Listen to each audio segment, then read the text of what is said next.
kewajiban orang Kristen harus minggu ibadah. Tapi sebagai satu ungkapan rasa cinta kita dengan Tuhan. Dan Tuhan ingin mendambakan orang-orang yang mau menghampiri, orang-orang yang mau beribadah kepadanya seperti renungan tadi pagi dengan sukacita. Mari nyatakan rindumu kepada Tuhan. Masing-masing kita yuk kita letakkan tangan kiri kita di dada. Kemudian angkat tangan kananmu sama Tuhan. Dengan bahasa yang Tuhan mungkin taruh di hati saudara, ungkapkan rasa cintamu kepada Tuhan. Katakan dengan suara hatimu atau dengan mulut mungkin pelan. Mungkin Jesus, I love you. Mungkin engkau berkata, Tuhan, makasih buat kasih-Mu, aku mengasihi-Mu. Yuk masing-masing pribadi. Masing-masing pribadi. Panggil Yesus. Panggil Yesus. Panggil Yesus. Dengan cintamu panggil. Seperti seorang mempelai wanita memanggil mempelai prianya. Panggil Yesus. Yesus, Yesus, Yesus, ku berseru. Yesus, Yesus, ku panggil namamu. Pengabdianku hanya padamu. Yesus, Yesus, engkaulah Bapakku. Terus panggil dia. Yesus, Yesus, Yesus, ku berseru. Yesus, Yesus, ku panggil namamu. Pengabdianku hanya padamu. Yesus, Yesus, engkaulah Bapakku. Sampaikan cintamu pada Tuhan. 30 detik saya beri waktu untuk Anda berkata-kata dengan Tuhan. Hanya engkau sendiri dengan Tuhan. Yang di rumah juga boleh. 30 detik untuk Anda dengan Tuhan sendiri. Ungkapkan cintamu. Dan biarkan Tuhan membalas dan memuaskan hasratmu sore hari ini. You know how much I love you, Jesus. Without you I'm nothing. I need you, Jesus. In all of my ways.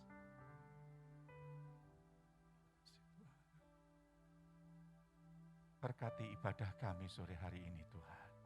Dengar bahasa cinta umat-Mu yang di rumah maupun yang di gereja. Dengarkan bahasa cinta mereka kepadamu. Dan biarlah Engkau mendapati itu sebagai ungkapan kasih yang tulus dari mereka. Seperti Petrus ketika dia pernah gagal mengikut Yesus dan pernah menyangkal. Yesus bertanya, apakah engkau mengasihi aku? Dengan bahasa air matanya Petrus menjawab, ya Tuhan, Kau tahu aku mengasihimu. Sore hari ini bicara dengan kami Tuhan.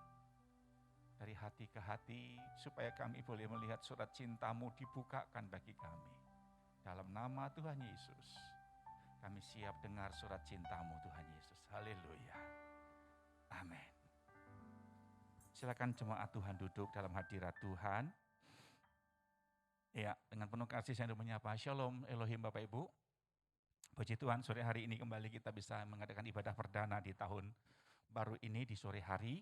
Dan karena saya melihat yang hadir cukup banyak, ya di luar ekspektasi saya, dan puji Tuhan hari ini sungguh cukup ya lumayan lah untuk ibadah sore.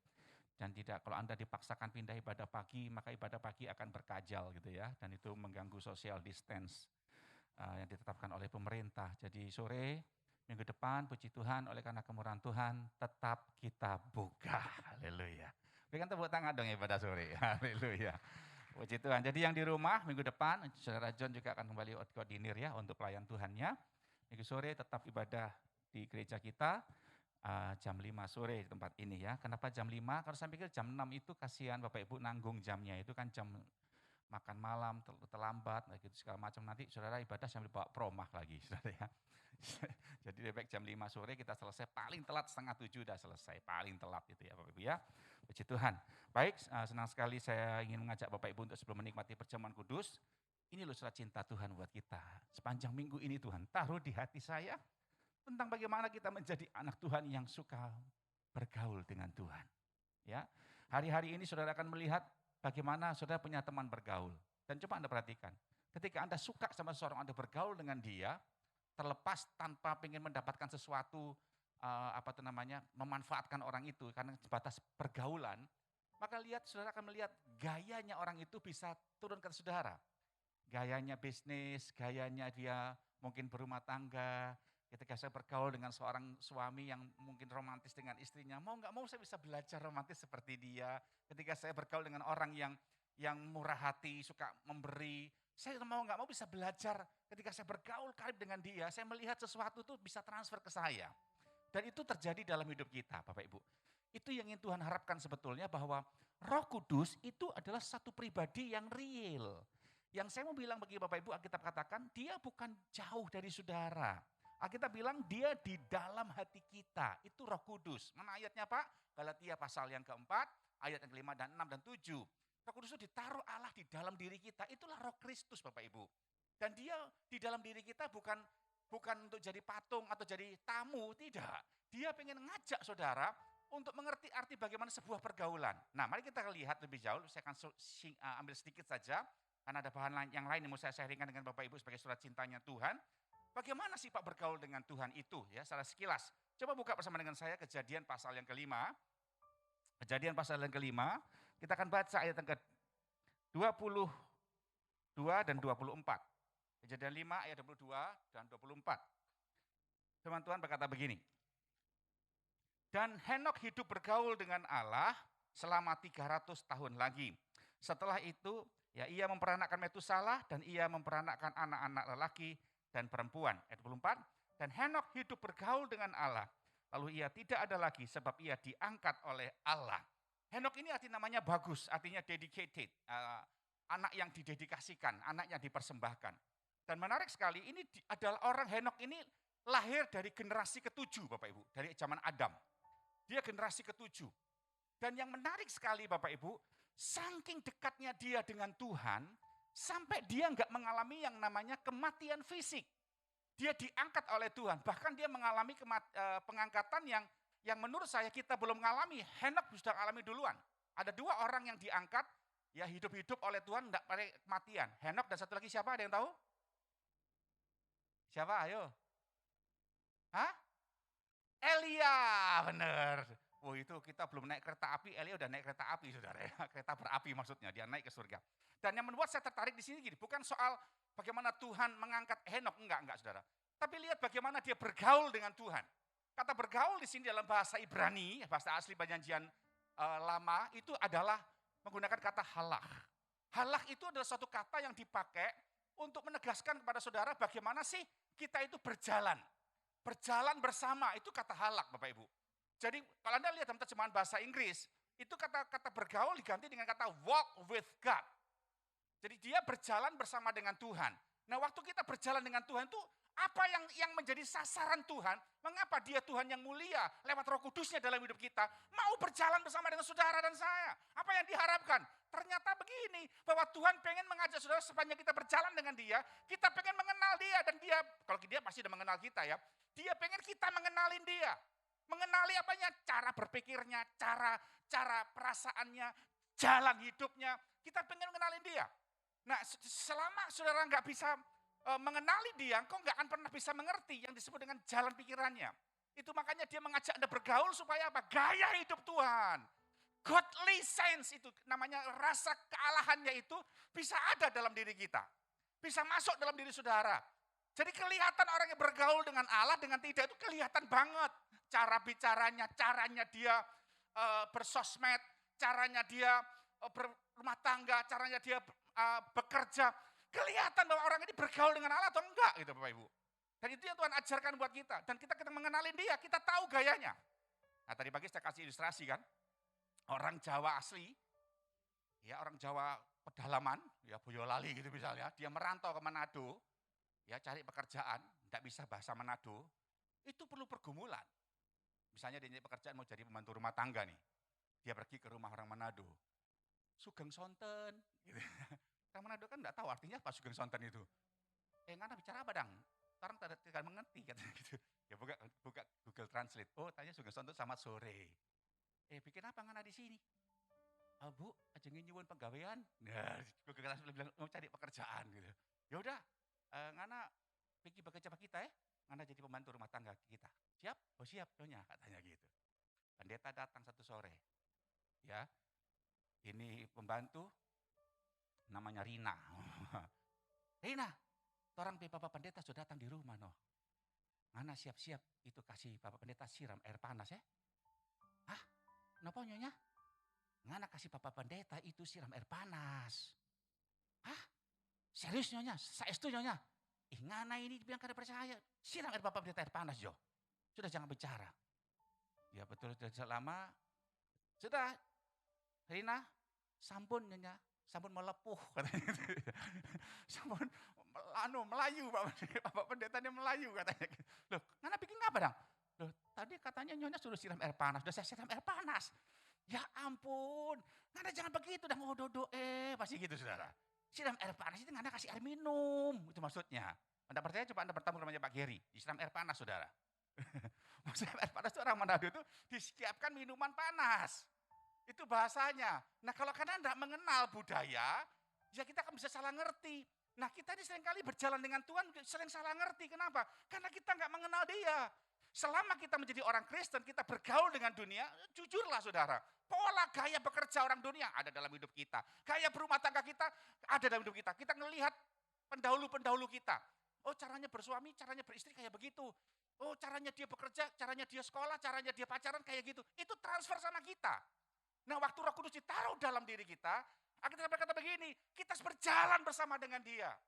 Nah kata berjalan itu punya pengertian gimana caranya berjalan dengan Tuhan. Ayo kita lihat lagi, buka sama dengan saya, Keluaran. Keluaran pasal yang ke-30, Keluaran pasal yang ke-30, berapa itu? 3.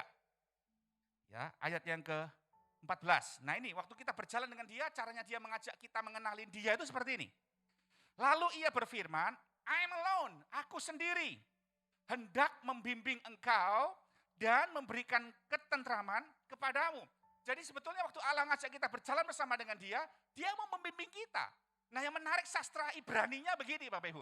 Kata berjalan atau bergaul dengan Tuhan tadi, dengan kata membimbing itu hampir sama. Menggunakan kata tadi halak, yang ini yalak. Ya hurufnya belakangnya sama, menggunakan kata kaf. Huruf bahasa Ibrani pakai kaf. Itu bentuknya lengkung gini, sudah kayak pancing gitu, kaf. Itu patennya di situ. Artinya gini, bahwa kata yalak itu hampir sama dengan halak. Yalak itu begini, I hold your hand to my destination. Saya membawa engkau kepada tujuanku. Saya menggandeng engkau. Anda pernah digandeng orang? Kalau saya digandeng orang mata kabur jalan yang saya nggak bisa lihat, ya saya nurut aja, saya pasrah. Oh saya nggak ngelihat jalan. Jadi itu dia mau seperti itu Bapak Ibu. Jadi Bapak Ibu menjalani dunia ini, dia itu menggandeng saudara, berjalan dengan dia. Jalan pikirannya, jalan perasaannya, jalan apa yang firman Tuhan sampaikan dalam hidup kita. Dia pengen itu bawa kita kepadanya. Dan tinggal kitanya ini mau ngikut atau enggak gitu Bapak Ibu. Dan itu yang seringkali membuat kita, membuat dia tidak kerasan tinggal di dalam kita. Itu penyebabnya saudara. Dalam Keluaran pasal 25 dijelaskan. Engkau harus membuat tempat kudus bagiku. Aku akan berdiam di tengah-tengah kamu. Kata berdiam di situ menggunakan kata sakan. Sakan dalam bahasa Ibrani punya pengertian kerasan, betah. Nah pertanyaannya gini Bapak Ibu. Bagaimana kita bisa sejalan dengan dia? Bagaimana Bapak Ibu bisa menuruti dan menyenangkan hati dia? Kalau kita selama jadi orang Kristen, maaf kata, masih suka dengan jalan dunia dalam hidup kita. Satu kali ada seorang bapak mendekati seorang pendeta. Om, gereja kan lagi bangun gereja om. Iya emang kenapa? Boleh enggak saya beli togel om? Wah, buat apa? Ya nanti uangnya kita serahkan semua ke gereja om. Om tinggal doakan saya supaya nomor saya keluar om. Katanya gitu. Omnya ini karena jengkel ya, dia bilang apa? Boleh, tuku kabeh mati sisan katanya gitu saudara ya. Itu almarhum Pak Darmaris saudara, dia cerita. Jadi jalan pikiran dunia kita pakai untuk melayani Tuhan. Seringkali seperti itu dan membuat hati Tuhan, ya kalau sekali dua kali dia masih benar. Tapi kalau terus menerus seperti itu dia bisa nggak kerasan dan maaf kata kita mengeluarkan dia. Nah yang menarik sekali begini jemaat, Tuhan itu waktu dikeluarkan dalam hidup kita, sebelum dia datang di awan-awan menjemput kita gerejanya, dia selalu ngetok pintu hati saudara loh. Loh mana ayatnya? Wahyu pasal 3:20. Lihat aku berdiri, dibuka pintu dan mengetuk. Anda tahu kata mengetuk? Saudara kalau pergi ke rumah orang, ngetuk pintu orang itu berapa kali? Hah? Kalau saya berkali-kali sampai saya tahu bahwa di rumahnya ada orang atau tidak ada orang. Iya dong, masa Anda ketok pintu, permisi, permisi, gitu? Enggak mungkin, ada pasti, permisi, pasti gitu, ketuk terus, sampai kita tahu di dalamnya ada orang atau tidak. Tetangga bilang, maaf orangnya enggak ada, baru saya berhenti mengetuk, kan gitu ya. Tapi kalau saat di dalam ada ribut-ribut, di dalam ada suara orang yang beraktivitas, saya ketok pintu belum bukain, saya akan bukain, ketok terus sampai dibukain pintunya. Tuhan Yesus itu gitu Bapak Ibu. Nah di dalam Wahyu pasal 3:20 itu jelaskan, itu pada jemaat Laodikia loh Bapak Ibu, itu jemaat. Kok bisa Yesus di luar pintu mereka, sementara mereka ini jemaat? Itu ironis buat kita, peringatan buat saudara dan saya Bapak Ibu kekasih. Bahwa kita ini seringkali jadi orang Kristen, mau bikin Yesus keluar di hati kita. Kenapa? Dia nggak kerasan, dan dia mau masuk lagi, pengen kerasan. Dia pengen supaya ada orang yang mendengar. Alkitab saya berkata, barang siapa mendengar dan membukakan pintu, aku akan masuk ke dalam. Dan saya suka kalimat ini, makan bersama dengan mereka. Bapak Ibu tahu nggak apa yang dibuat ketika kita makan dengan keluarga? Ketika saudara undang seseorang atau saudara Bapak Ibu makan dengan keluarga, siapa di sini yang kalau makan nggak pernah omong-omongan? Atau ada keluarga yang aneh nggak di sini ya? Ngomong-ngomongannya nggak pakai mulut, tapi pakai WA. Ambil nasi, Pak, di grup keluarga. Ada gitu? Ambil nasi, tempenya kok keasinan ini pakai WA, ada begitu? Ada lah, makanya saya berdoa supaya jemaat Kelir ini kalau makan, usahakan jangan pegang HP gitu loh ya. Usahakan lah, saya sendiri juga harus belajar untuk hal itu. Berapa menit sih makan gitu. Tuhan Yesus itu juga gitu. Dia pengen datang ke rumah kita, hidup kita. Dia pengen berfellowship. Dia pengen ngobrol, dia pengen memberitahu apa yang diobrolkan. Nah ini, yuk masuk lagi Yohanes 14, coba buka. Yohanes 14, ayat yang ke-26. Firman Tuhan kita tuh luar biasa loh saudara, itu tertata rapi, asal Anda bisa menggalinya ya. Yohanes 14, ayat yang ke-26, dia berkata begini, tetapi penghibur yaitu Roh Kudus yang akan diutus oleh Bapa dalam namaku. Tadi ini sudah ya, ini kan dulu, ini konteksnya ngomong Yesus sebelum dia naik ke surga. Berarti sekarang sudah ada ya. Dialah yang akan mengajarkan segala sesuatu kepadamu dan akan mengingatkan kamu akan semua apa yang telah ku katakan. Dua kata yang menarik yang ini dikerjakan Roh Kudus dalam hidup kita untuk ngajak kita bisa berjalan seirama, ikut bimbingannya. Kalau ditanya bergaul dengan Roh Kudus itu apa sih Pak Pendeta? Simple, Anda ikut bimbingannya. Bagaimana kita ikut bimbingannya? Ini dia mengajarkan. Kata mengajar dalam bahasa Yunani menggunakan kata didasko. Didasko itu artinya bercakap-cakap untuk memberikan instruksi. Itu kata didasko, saudara. Jadi kalau Anda baca kayak bahasa Indonesia, Alkitab kita terlalu dangkal, Bapak Ibu ya. Tapi kita menggali lebih dalam menggali, Anda mengerti, ternyata gini ya firman Tuhan ini. Anda akan makin cinta dengan Tuhan. Saya enggak melarang Bapak Ibu sibuk beraktivitas, ya, mendengar berita-berita entertain yang lain-lain, saya enggak melarang. Tapi tolonglah carilah yang lebih istilahnya itu membawa makna kehidupan yang sampai kepada kekekalan. Itu firman Tuhan ini Bapak Ibu. Dan Anda akan melihat, ternyata gini ya. Roh Kudus dalam hidup saya itu berkata-kata. Makanya seringkali ada orang berkata, Tuhan berkata kepada saya, Tuhan berkata kepada saya. Nah itu pun perlu diuji. Ada orang yang dikit-dikit Tuhan bilang sama saya, Tuhan berkata sama saya. Mujinya gini, hidup lu berubah enggak dengan apa yang kau dengar itu? Gitu. Kalau dia masih tegar tengkuk, masih keras kepala, masih ngambekan, masih tersinggungan. Tuhan yang mana yang ngomong sama dia itu gitu loh Bapak Ibu. Karena Tuhan tuh mengajar kepada kita selalu pengen membuat Anda punya hati seorang murid yang bisa diajar, yang nurut, yang mau melakukannya. Ya, dan itu seringkali berkata mengajar itu bicara tentang kritisi, bicara tentang firman Tuhan yang menemplak hidup kita. Dan kata mengingatkan bahasa Yunani yang punya pengertian, Anda dipanggil untuk pada pola pikiran awalnya Tuhan. Dia mengingatkan waktu firman Tuhan diajarkan, ini kan pola pikiran Tuhan nih. Besok Anda lupa. Nah, pekerjaan Roh Kudus mengingatkan Anda untuk apa yang kita dengar pada hari ini nih. Itu kata mengingatkan. Jadi firman Tuhan yang Anda dengar, Bapak Ibu Saudara dan saya, mungkin lewat renungan pagi, mungkin lewat khotbah YouTube, atau ya, secara langsung seperti ini. Pekerjaan Roh Kudus itu akan mengingatkan saudara. Dan itu hanya bisa terjadi kalau kita beri dia kesempatan untuk bicara. Jadi ada dialog, percakapan, bukan monolog. Nah, tahukah Bapak Ibu, bagaimana perasaan orang yang sedang Anda telepon, lalu kita nggak kasih dia kesempatan? Coba satu kali Bapak Ibu telepon saya. Shalom Pak Gembala, apa kabar Pak Gembala? Pak Gembala puji Tuhan loh, hari ini saya diberkati Tuhan. Pak Gembala saya makasih Pak Gembala ya, shalom Tuhan berkati. Besok saya akan umumkan baptisan ulang saudara ya. Ya, ini orang ini ada apa ini dia? Atau mungkin perlu diperiksa lagi, atau kebanyakan vaksin kali ini ya. Gitu. Ya. Jadi saya mengajak Bapak Saudara merenungkan baik-baik bahwa Tuhan tuh pengen bicara dengan kita. Sudah kok Pak, saya sudah bicara. Itu doa pakan 3 kali sehari Pak, makan pagi, makan siang, makan malam. Gitu ya. Sudah kok Pak, saya sudah bicara doa pagi sama doa malam. Itu bukan bicara Pak Bu, itu laporan gitu loh ya.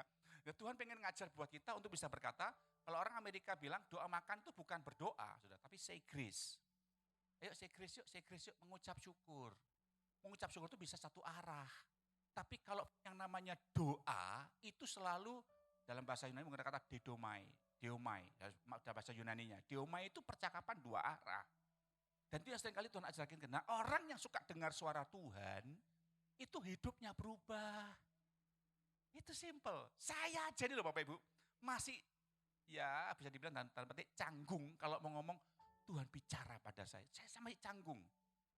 Nah ini ada orang yang maaf kata kelakuannya masih kayak gitu, utang aja enggak mau bayar, bukan enggak bisa bayar, utang aja enggak mau bayar, tapi ngomong Tuhan bicara sama saya. Loh itu Tuhan yang mana?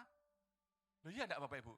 Karena Tuhan kalau bicara dengan kita, sekali dia dengarkan apa yang dia sampaikan buat kita instruksinya, dia di daskonya didengarkan, dia akan bicara terus buat kita sampai kita jadi seperti yang Yesus mau. Itu Bapak Ibu. Dan itu hanya bisa terjadi kalau contoh yang satu ini Anda ikuti. Contoh apa itu saudara? Ayo kita buka sama-sama. 1 Samuel pasalnya yang ke-16.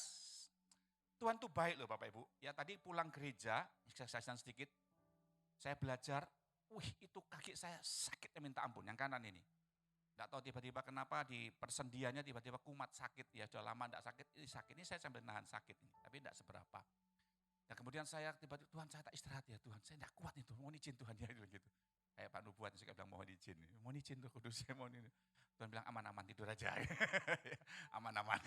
Lalu saya tertidur saudaraku, sama-sama istri saya keluar beli obat, beli penghilang rasa nyeri itu. Nah ketika saya tidur, saya tuh bisa seperti kayak bermimpi tadi siang ini. Saya mimpi, saya lagi lihat saya khotbah. Dan yang saya khotbahkan tentang apa yang mau saya khotbahkan ini, saudara. Loh itu kan mujizat ya, Anda percaya atau tidak itu yang saya alami. Jadi kamu khotbahnya ini. Dan itu pengalaman pribadi, saudara. Dan ini yang Roh Kudus sampaikan. Coba buka sama dengan saya. 1 Samuel 16, ayat yang ke-13. Nah seperti ini loh, orang yang dididasko sama Tuhan itu harus mengalami fase seperti ini. Ya, Samuel mengambil tabung tanduk yang berisi minyak itu dan mengurapi Daud di tengah-tengah saudara-saudaranya. Nah saya suka kalimat ini. Sejak hari itu dan seterusnya, apa saudara? Berkuasalah roh Tuhan atas Daud dan seterusnya dan seterusnya. Saya membayangkan kata berkuasalah itu seperti apa sih? Ternyata dalam bahasa Ibrani dia menggunakan kata zalah. Salah bacanya gitu ya. Zalah dalam bahasa Ibrani-nya. Nah kata salah ini punya pengertian begini. Anda yang punya mobil RAS, ya RAS, Toyota RAS, itu dari bahasa Ibrani artinya salah. Pakai Z-A-L-A-H, zalah. Nah kata zalah itu artinya menyerbu. Salah satunya RAS, menjelajah, menyerbu. Ketika saya renungkan lebih dalam lagi, saya kepoin kata zalah ini saudara, itu punya pengertian begini. When the Holy Spirit, waktu Roh Kudus masuk dalam diri Bapak Ibu, dia pengen serbu semua kedagingan kita. Karena percayalah, kalau dia enggak serbu semua kedagingan watak-watak buruk kita, Anda enggak bakal bisa ngikutin didaskonya Roh Kudus. Paham Bapak Ibu ya? Itu saya lagi khotbah begini, saya terbayang di mimpi itu ngomong begitu, saudara. Saya bilang, Tuhan kok bisa ya Tuhan ya. Dan saya terengah-engah sendiri bahwa Tuhan, bagaimana kok hari ini menyerbu semua ego saya, menghancurkan, menyerang semua yang ada dalam diri saya, supaya apa? Saya menjadi orang yang bisa ngikutin bimbinganmu. Ketika kau gandeng saya ngikutin jalan-jalanmu kemana kau bawa pergi, saya bisa ngikut. Selama kau mengizinkan hidup saya ini diserbu oleh Roh Kudus, dihancurkan semua kedagingan saya. Dan itu yang membuat Tuhan terjadi dalam hidup kita, Bapak Ibu kasih. Ya. Dan yang menarik lagi Bapak Ibu yang saya temukan, kata salah juga punya pengertian begini. Membawa Bapak Ibu pada pengalaman kemakmuran. Jadi waktu Roh Kudus menguasain kita, tujuannya satu, pengen memakmurkan Bapak Ibu sudah kekasih. Dia pengen bawa Anda pada kemenangan, bawa Anda pada kehidupannya diberkati. Tapi dengan caranya Tuhan, bukan dengan cara kita. Itu kata berkuasa Bapak Ibu. Dan berapa banyak kita seringkali jadi orang Kristen yang seringkali gagal ngikutin cara Tuhan untuk menyelesaikan masalah kita. Saudara lupa Amsal pasal 21 ayat 1? Hati raja seperti batang air di tangan Tuhan. Dia mengalirkannya kemana dia kehendaki. Jadi kuasailah tangan Tuhan untuk yang menguasai hati raja. Karena semua masalah kita di dunia ini dikuasai oleh orang yang sok merasa berkuasa. Merasa punya duit, merasa punya power, lalu tindas kita, tekan kita. Tuhan yang punya hati raja. Bergaulah dengan dia, supaya dia melembutkan hati orang itu. Semua konflik yang terjadi dalam kita, itu diizinkan Tuhan terjadi. Karena Tuhan pengen tahu bagaimana cara Anda mengatasinya. Mau ikut jalan gue atau mau ikut jalan lu sendiri. Itu Tuhan bilang, saudara, buat kita. Mengizinkan Roh Kudus berkuasa. Dan perhatikan depan Daud, saudara. Yang satu ini amazing banget. Dia bergaul dengan Tuhan dan ikutin jalan Tuhan. Bayangkan ketika dia dipromosikan Tuhan jadi raja, tapi dia malah jadi buronan, masuk padang gurun dengan padang gurun yang sangat mengerikan. Saya beberapa kali ke Israel, ada perjalanan dari Yerusalem menuju ke Yeriko, di sana the desert of Judea, padang gurun Judea. Itu padang gurun gersang betul, saudara. Daud di sana dong lari dari Saul. Dan saya bisa membayangkan bagaimana waktu Daud menguatkan percayanya, Tuhan katanya kok jadi raja, kok saya jadi buronan. Dan dia punya kesempatan untuk bunuh Saul 2 kali. Dia ikutin jalannya Tuhan. Dia bimbing Tuhan ke sana. Dan dia mengikuti jalannya Tuhan. Dia enggak mau bunuh, mengusik orang yang diurapi Tuhan. Jangan nyentuh orang yang diurapi Tuhan. Walaupun urapannya udah enggak ada. Tetap dia enggak mau. Karena orang ini pernah diurapin Tuhan. Entah dia mati karena umur, entah dia mati karena perang. Itu urusan Tuhan dengan dia. Yang penting bukan tanganku yang bikin dia mati. Itu luar biasanya Daud ngikutin jalannya Tuhan. Bisa enggak Bapak Ibu seperti itu? Bikin Roh Kudus betah dalam diri kita. Because it's coming soon. Dia segera datang. Dia pengen ngajak Bapak itu ikut pola pikirnya dia. Mata kita dikasih Tuhan 2, betul. Telinga kita 2, betul. Tapi lidah dan mulut kan cuma 1. Apa untuk supaya lambat bicara, jangan ngomongin orang, jangan musik orang, jangan berdusta, jangan segala macam, itu cuma 1. Tapi setan pinter, dia pakai apa? Jempolmu kan 2. Ngomongnya nggak pakai mulut, tapi pakai jempol, saudara.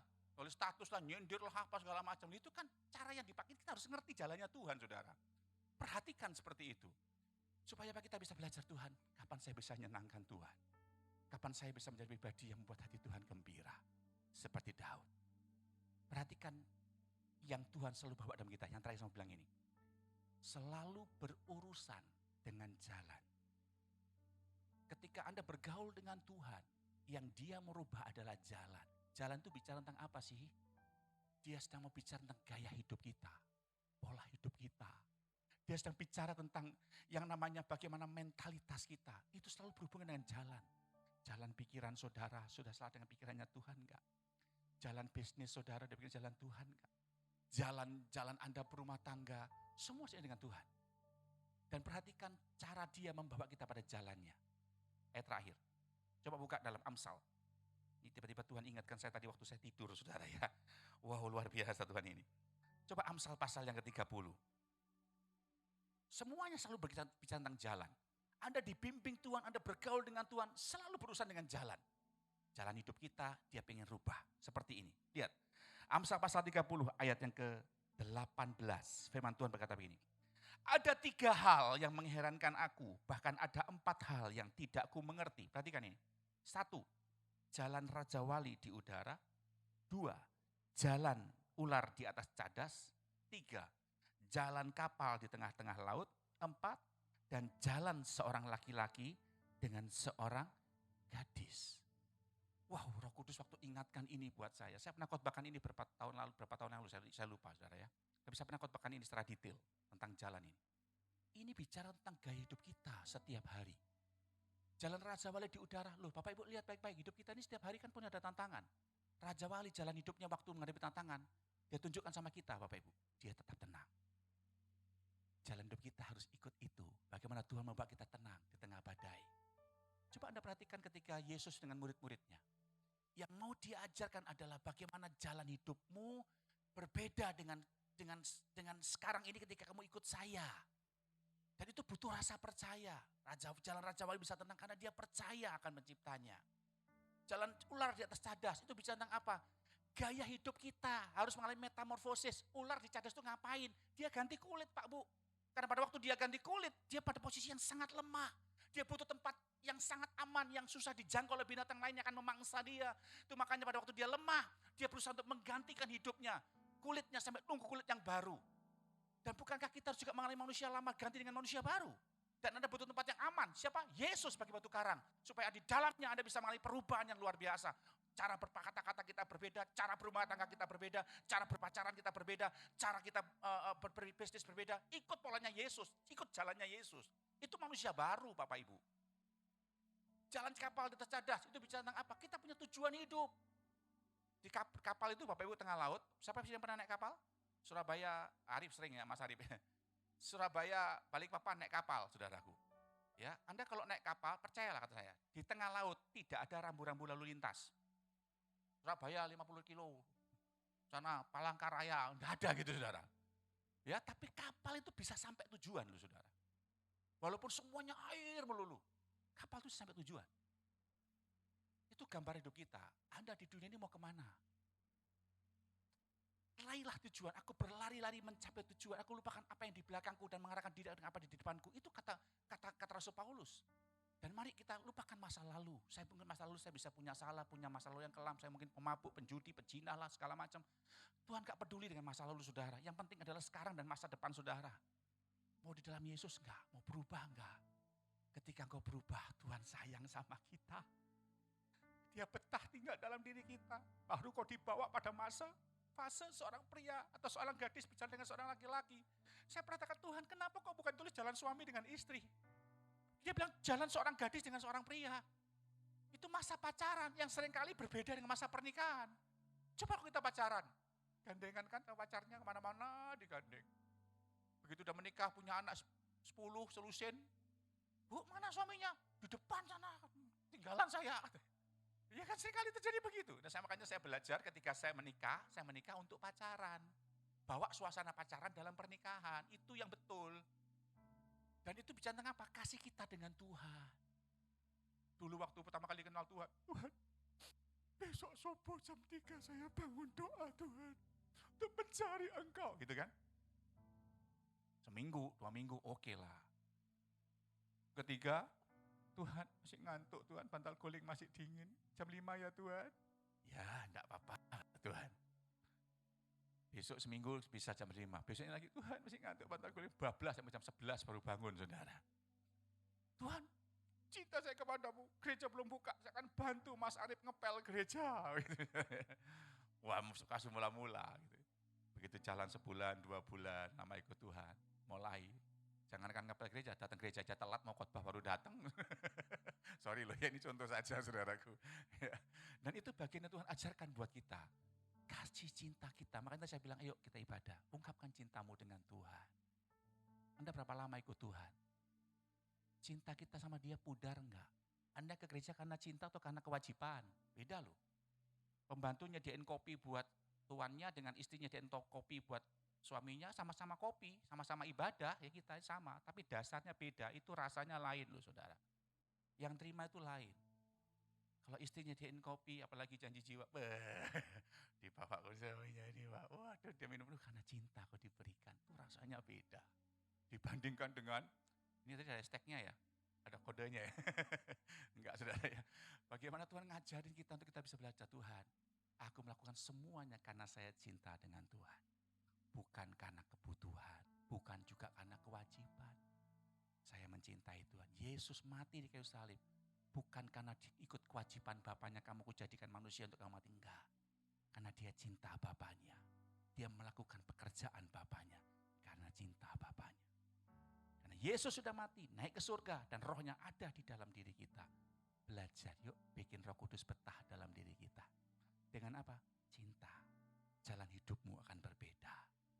Suamiku sejak ikut ibadah di GPI Clear kok berbeda ya. Bukan GPI Clear-nya.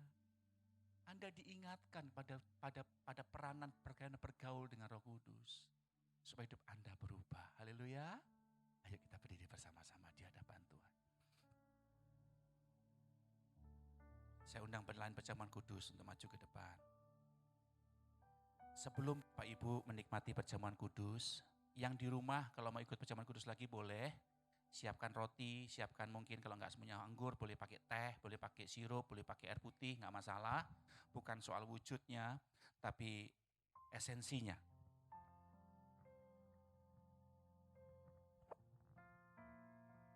Supaya saudara bisa belajar mengerti bagaimana pentingnya perjamuan kudus itu dalam hidup kita. Mari arahkan hatimu kepada Tuhan. Sudah bikin Roh Kudus betah belum di hatimu? Atau saat ini engkau sedang mendengar dia ketok pintu? Wah, itu tragis tuh Bapak Ibu. Kalau sampai hari ini engkau mendengar dia ketok pintu, ingin nyadarin saudara, berarti dia lagi di luar hidupmu. Dia masih ingin masuk. Ayo sebelum Anda menikmati tubuh dan darah Yesus, masing-masing pribadi koreksi diri ya. Sudah bergaul dengan Tuhan belum? Seringkali Anda digandeng olehnya ngikutin jalannya, kita nggak mau. Loh kapan Pak Pendeta saya nggak mau ikut jalannya? Saat Anda disakitin orang. Saat uangmu mungkin tidak sengaja ditipu. Saat ini Anda sedang ya kecewa sama orang. Dia menggandeng Anda untuk mengampuni. Tapi berapa kali kita menolak? Ya enggak? Ketika Anda dibawa Tuhan untuk menabur, menolong orang, saat uang Anda lagi pas-pasan, Anda menolak. Satu kali ada seorang ibu datang kepada saya dan dia dengan air matanya, dia menyerahkan semua uang di dompetnya. Beberapa waktu yang lalu. Dan saya waktu itu sedang dalam keadaan pergumulan yang sangat berat. Dan ibu ini berkata begini, Pak, saya cuma disuruh Roh Kudus didorong untuk ngasih ini buat Bapak. Semua ATM saya kuras, katanya. Bahkan uang di dompet saya pun saya kuras, disuruh Tuhan ambil untuk kasih ke Bapak. Dan jumlahnya waktu itu pas seperti yang saya butuhkan. Dia ngikut Tuhan. Sementara dia berkata, sementara saya dalam keadaan kebutuhan juga Pak. Tapi saya belajar. Dan setelah itu dia menerima berkat promosi yang luar biasa. Suaminya diberkati Tuhan. Mari kita belajar hari-hari ini, ikutin jalan Tuhan. Kadang-kadang jalannya tidak bisa kita ngerti. Jalannya kadang-kadang membuat kita menolak, jalannya membuat kita menangis. Bayangkan di mana ayatnya dalam hukum dunia Anda disakiti suruh ngampuni, enggak ada. Tapi itulah pekerjaan Roh Kudus dalam hidup. Mari sama-sama kita berdoa. Jalanmu tak terselami, nyanyikan pujian ini.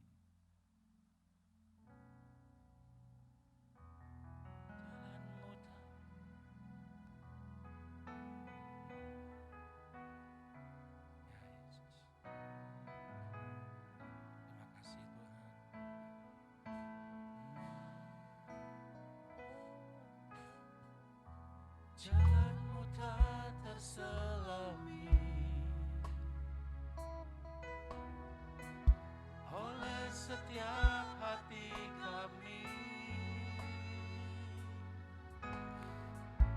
Namun satu yang ku percaya, ada rencana yang indah. Itulah ketentraman yang Tuhan janjikan bagi kita. Tiada terduga kasih-Mu, heran dan besar bagiku. Arti kehadiran-Mu selalu nyata di dalam hidupku.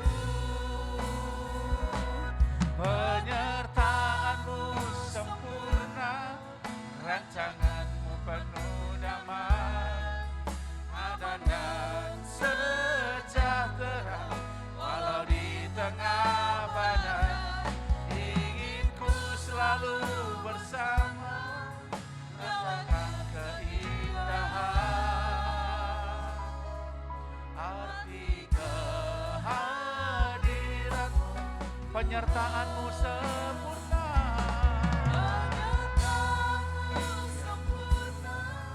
rancanganmu penuh damai, aman dan sejahtera, walau di tengah badai, ingin ku selalu bersama, rasakan keindahan, hati kehadiranmu Tuhan. Bapa, inilah kami yang telah mendengar firman-Mu. Engkau telah didasko dengan kami, Engkau bercakap-cakap dengan kami, dan aku percaya Tuhan, sore hari ini beberapa kami yang ada di rumah maupun di gereja, Roh Kudus sedang bicara secara pribadi dengan kami, mengoreksi kami, mengajarkan dan memberikan instruksi kepada setiap kami. Mari Tuhan, beri kami hati yang rendah untuk melakukan dan mau ikut kemana Kau membimbing kami. Lewat firman-Mu Kau menuntun kami untuk jadi seperti yang Kau mau. Itu sebabnya sore hari ini Bapa, aku minta di dalam nama Yesus, kuduskanlah hosti dan anggur yang ada di gereja ini maupun yang di rumah, mereka yang mau ikut perjamuan kudus di rumah masing-masing. Tuhan, aku berdoa dalam nama Yesus, bila ini punya kuasa tubuh dan darah Yesus, setiap orang yang makan dan meminumnya, dia memiliki persekutuan dengan Kristus, hidupnya diubahkan, hidupnya diberkati, dan hidupnya mengalami pertolongan Tuhan. Mari Roh Kudus, bila terus Kau berbicara dengan kami lewat tubuh dan darah-Mu yang sebenarnya kami nikmati, yang disimbolkan lewat hosti dan anggur ini. Tuhan, mari bicara dengan kami, agar kami betul-betul jadi seperti Engkau. Kami tidak mau makan tubuh dan darah-Mu dengan rasa bersalah, tapi dengan penuh iman kami terima pengampunan daripada-Mu. Bahwa hari ini kami enggak sama dengan yang kemarin. Hari ini kami membuka lembaran